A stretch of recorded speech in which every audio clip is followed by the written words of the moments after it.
Both my state senator and state representative represent my views about 1% of the time, 1%. But I still support the representative democracy we have.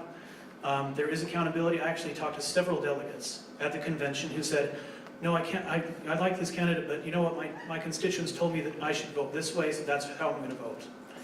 And I don't think 35 or 40 wealthy elite Republican moderates or just basically wealthy elite should tell 4,000 delegates how to vote. I think it should be the neighborhood electing that delegate because that's the will of the neighborhood. So, thank you.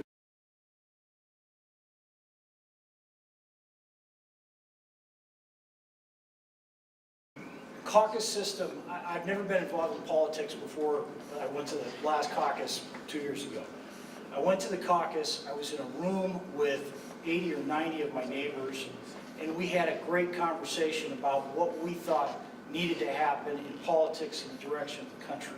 I didn't have any intention of becoming a delegate, but I stood up because I didn't have an agenda and I wanted to represent my neighbors and try and figure out who the best people would be to run for office. And I went and I met and I talked to and I listened to every single one of them, and I listened to every one of my neighbors, and my neighbors were about 50-50 split on Orrin Hatch.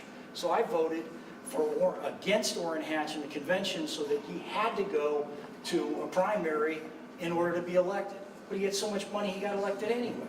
But at least I represented the people that put me as a state delegate. Thank you.